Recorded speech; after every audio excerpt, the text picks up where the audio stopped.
Choate.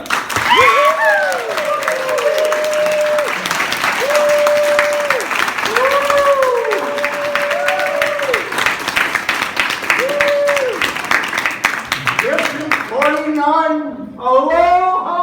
Aloha! Aloha! I can't tell you how excited, how joyful I am to have the opportunity not only to be here tonight for this awards banquet, but to also be here and help District 49 celebrate their 60th anniversary. I am just so pleased to be here. And Rose, thank you so much for that very nice introduction. Very nice introduction. I guess you'd call that a Burger King introduction. Just one Whopper right after another, you know. But thank you very much. You know, maybe you should have taken the attitude of my little granddaughter, Shay Shay. You'll enjoy this, Rose. My little granddaughter, Shay Shay, invited me to speak to her third grade class. Because she got me to come and speak to the class, she had the privilege of introducing me. And the introduction went like this. This is my grandpa. He's 75.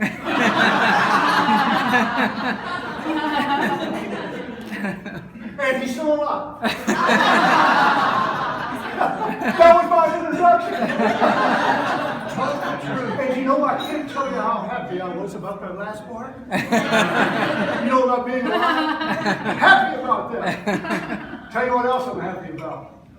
I'm happy about the opportunity to come here tonight and talk to all of you about how to enhance your chance in life.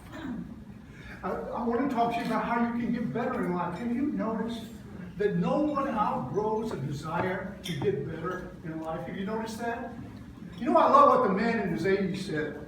The man in his 80s said, no matter the mistakes of yesterday, the frustrations of today, or the uncertainty of tomorrow, this I know to be true.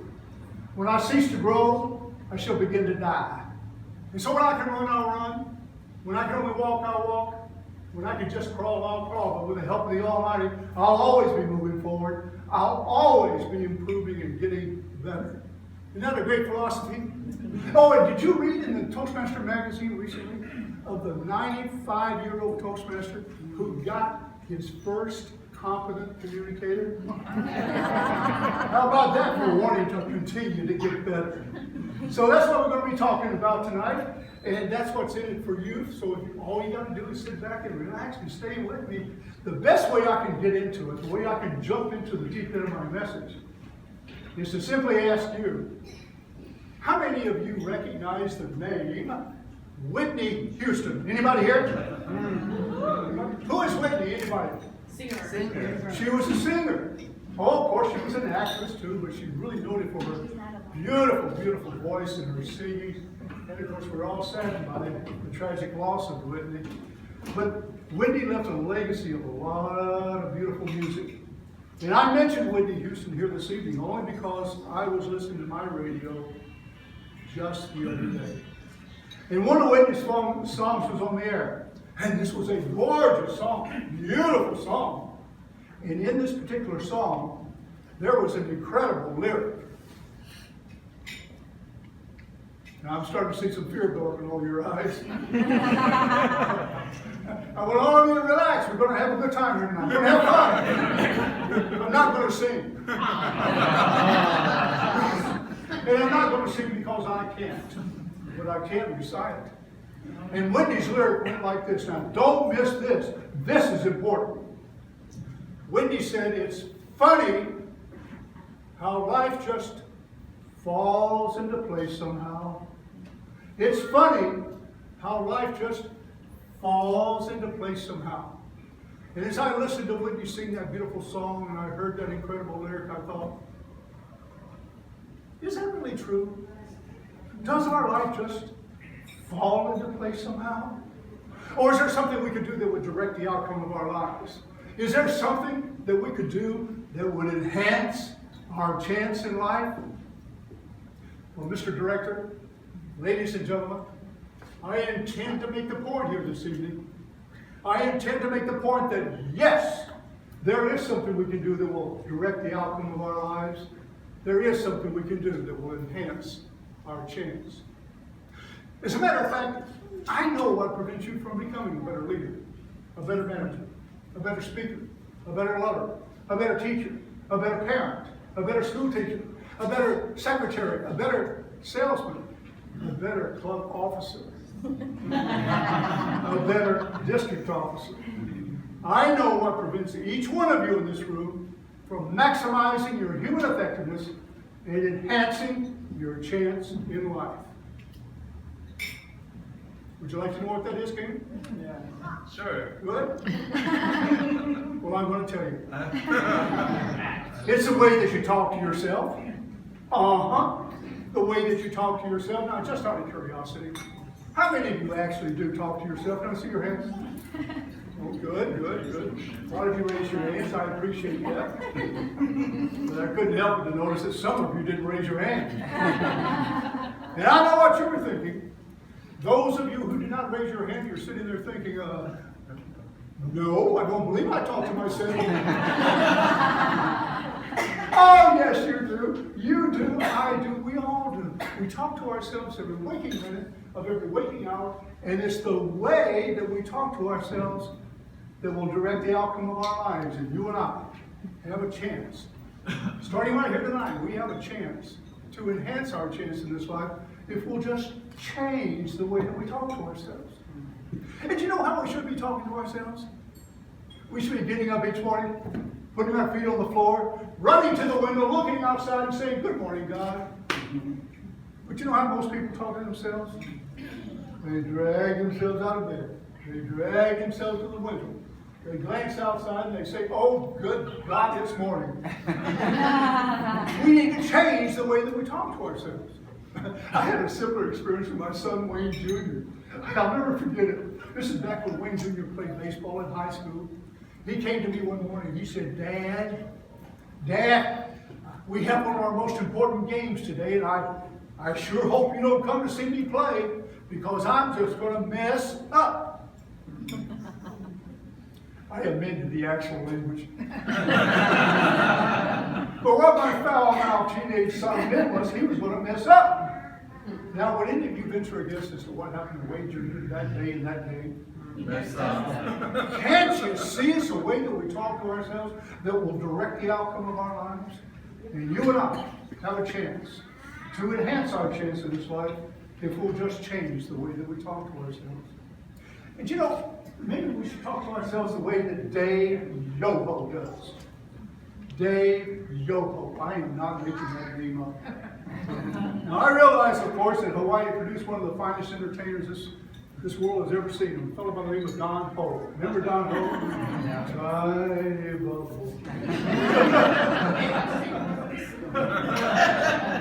No, but I'm talking about a man by the name of Dave Yoho. Dave Yoho was a keynote speaker at one of our Toastmasters International Convention. Dynamite speaker, excellent speaker. And he told that listening audience of some almost 2,000 Toastmasters and guests, he told that listening audience that even though he was a much sought after professional speaker, very successful, he told that listening audience that every day that he would get up, while standing in front of the mirror shaving, he would repeat these words over and over again. This is the way that successful Dave Yoho would talk to himself. He'd look into the mirror and he'd say, "You are a unique and precious being, created by God for very special purposes. I am ever doing the best that I can. This day belongs to me, and no one can take it away. And God has sent me on this journey, and He will care for me until it's ended." Isn't that a tremendous affirmation? Isn't that the way that we all should be talking to ourselves? You know, Charles, I had all this brought back to me very vividly when I served as District 33's governor. You know, this whole idea of talking to ourselves more positively instead of negatively. I had it all brought back to me when I served as District 33 governor. Because after I was elected to serve as District 33 governor, and I must tell you, it seems like just the other day that I was the District 33 governor. But Rod, if I had to be real honest with you, I have to tell you it's been over 25 years that I served as district governor. But even though it's been so many years, I can remember so well that when I hit the ground running as district governor, they now call you district director, all these changes. But when they elected me to serve as district governor, I soon found out that one of the most important jobs, one of the most important responsibilities of any district governor is to travel around their district and to promote and develop and motivate Toastmasters to grow and to build and to expand. Isn't that right, Charles? Hit your pause button just for a minute, ladies and gentlemen. The thought has just occurred to me that Charles and his entire leadership team over the past several months, since July, that's exactly what they've been doing. They've been traveling around District 49, trying to help all clubs and all members to grow and to build and expand and get as much as they can out of this great organization of Toastmasters. And the thought also has occurred to me that, well, they're not paid anything for it. They're volunteers.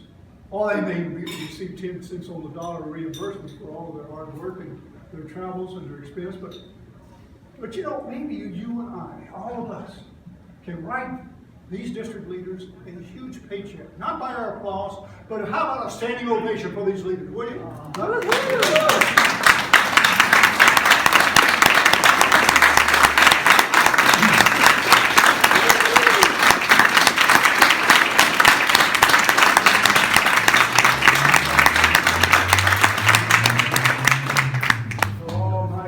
Charles, I don't know if you and the leaders can deposit that applause into your bank account. But I hope you got the message that District 49 members, they respect you, they honor you, and they really are so grateful for all of your hard work. We love you guys. I know that you do, Jay. I know that. Yeah. But yeah, you may not be able to deposit in your bank account, but they love you and they appreciate you. Just keep up the hard work. And on a personal note, Charles, I can't hardly wait until Washington, D.C.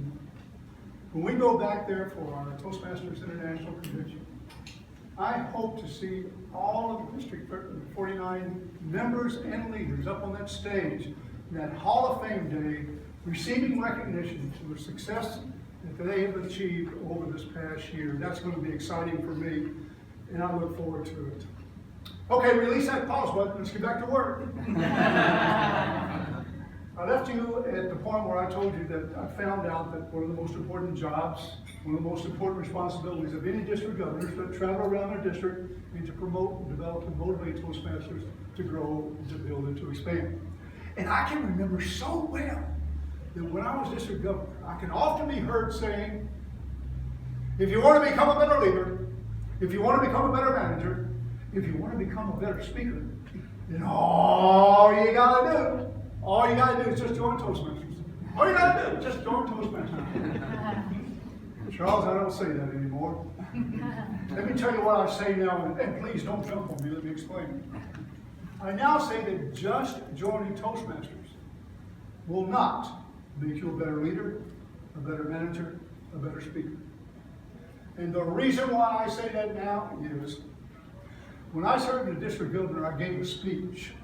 This was a speech to a group of Toastmasters and non-Toastmasters alike, about 75 in the audience. And during the course of delivering the speech, I was doing what I would typically do. I was extolling the virtues of Toastmasters. I was telling that listening audience that they could become all they want in the area of communication and leadership development. They could become all they want in these two areas. And after I had delivered that speech, I had this Toastmaster come running up to me. He running up to me with his uhs and his ahs and totally devoid of any eye contact and in terrible, terrible grammar. He ran up to me and he said, "Is you the district governor?" I said, "Yes, I is." No. I said, "Yes, I am." He said, "Well, I want to let you know that I listened to your speech and I kind of enjoyed it, but I don't believe a word of it." Now, there's an evaluation of your speech. There's an evaluation of your speech that will open up your sinuses, I guarantee you. I said, "That's very interesting. Tell me more." He said, "Well, I've been a member of Toastmasters now for over 6 years, and it hasn't helped me." And believe me, he didn't have to tell me that. I said, you tell me you've been a member of Toastmasters for over 6 years. Would you mind if I ask you just a few questions? He said, not at all. I said, as a member of this great organization for over 6 years, can you tell me, how often does your club meet? He said, my club meets every Thursday morning. I said, that's very interesting. How often do you attend your weekly Thursday meeting? He said, well, I can't attend every Thursday. I said, just tell me, how often do you attend your weekly Thursday meeting? He said, on the average, I guess I attend probably once a month. I said, well, if you're only attending once a month, how often are you the featured speaker, the prepared speaker of the program? He said, oh, I can't give a speech every time I go. I said, friend, tell me, how often do you give a speech in your club? And Charles, this is a true story. I'm relating it to all of you just exactly the way it happened. I said, how often do you give a speech in your club? He said, on the average, I guess I give a speech maybe 2 or 3 times a year. I said, if you're only speaking 2 or 3 times a year, have you completed any of your manuals? He said, my what? I said, yeah, your manuals. You remember when you joined Toastmasters, you gave your icebreaker? He said, oh yes. I remember giving that icebreaker. And after I gave that icebreaker, me and my beads of sweat and my knocky knees, I staggered around the room with those knocky knees and that beads of sweat. And I remember sitting down at the table and looking around at all of the members of that club. And I just said to myself, I'm never going to be as good a speaker as the rest of the members of this club. So I just gave up using that manual. I don't even know where it is. Now, isn't that too bad? Isn't that too bad that Toastmaster hasn't learned, or I hope everyone in this room has learned? And that is life. Well, life is competition. But here in Toastmasters, aren't we really competing with ourselves? Don't we compete with ourselves each week to be a little bit better this week than we were last week? And to be a little bit better next week than we were this week? Isn't that what competition is all about here in Toastmasters? And it's too bad that Toastmaster had to figure that out. I finally asked that Toastmaster one final question. I said, now, as a member of your club for over 6 years, have you given anything back to your club by serving as a club officer? Have you taken advantage of the leadership development opportunity this great organization has? He said, oh no, I told him early on that I didn't have the leadership gene. He said, I told him I just wasn't a born leader. I said, wait just a minute. I said, you must read the paper like I do. And the paper that I read where mothers give birth to little boys, mothers give birth to little girls, but I never read where mothers ever given birth to a leader. Never read it. Never read where mothers ever given birth to a speaker. But now I do read where speakers and leaders die. And that must mean that somewhere between birth and death, there must be some place that an individual can go and develop their communication and leadership skills. And isn't that the great organization of Toastmasters, isn't it? I hope you know that you belong to one of the greatest organizations of its kind. The only organization in the world where you can come in and develop these life-changing skills of thinking, speaking, and the all-important listening. And that's done right here. And over 90 years this organization's been doing it. We've helped over 4 million men and women climb the corporate ladder, change the decimal point in their paycheck, and to become better communicators and leaders and speakers. And it's too bad that Toastmaster had to figure that out. As I said, that was the last question that I asked him. So let's you and I review. What was I talking to that day after I gave that speech? Or for all you grammarians in the room, maybe I should rephrase that. To whom was I speaking to? I was speaking to a Toastmaster been in the organization for over 6 years. Toastmaster doesn't attend his club meetings very regularly. A Toastmaster doesn't give very many speeches. Hasn't attained any levels of achievement. Hasn't completed any educational. Hasn't served as a club officer. Hasn't given anything back to his club. And a Toastmaster who talked to himself very negatively. And he had the nerve to come to the district governor and say, Toastmasters hasn't helped me. Kind of reminded me of the man who didn't kiss his wife for 10 years, and then he shot the man who did.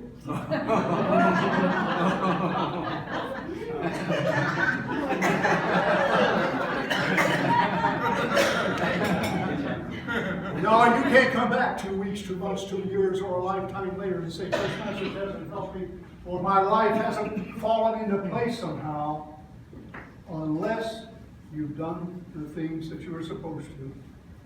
And what prevented that Toastmaster from doing the things that he was supposed to? Wasn't it the way that he was talking to himself?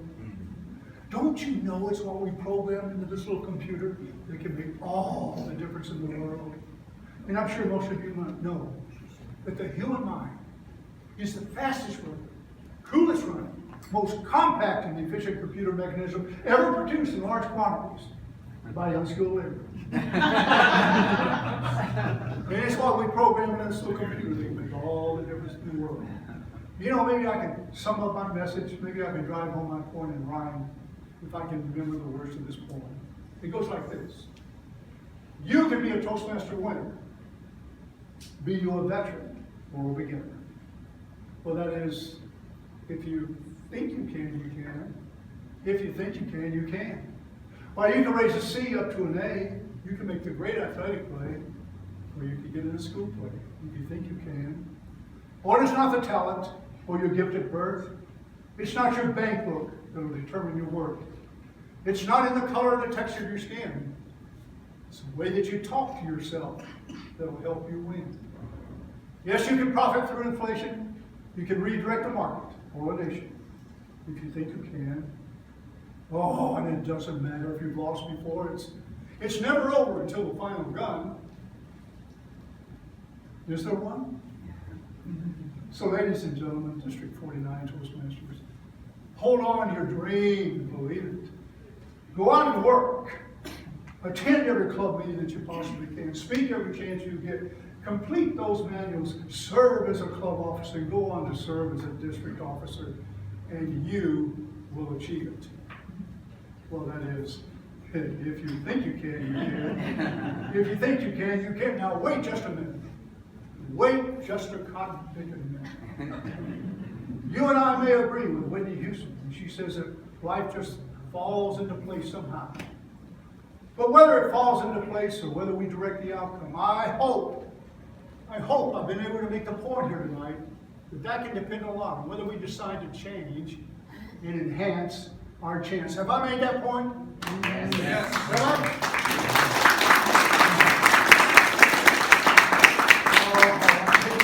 I really do. I hate to leave you. Every speaker hates to leave a good audience. But for me, it's such a good audience, and I really mean it. You have been great. I want to close by extending this wish to all of you, and this will be my closing comment. May you always be blessed with the gift of dissatisfaction and divine discontent. May you have an unquenchable thirst for knowledge and an appetite for self-improvement that knows no satisfaction. May you always consider life as your greatest gift, and your membership in Toastmasters is one of your finest investments. May you always think your best, live your noblest, and love your fullest.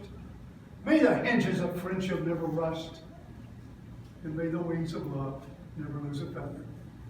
And then finally, until tomorrow morning, when you and I come back together, I pray that the dear Lord would hold each one of you in the palm of His hand.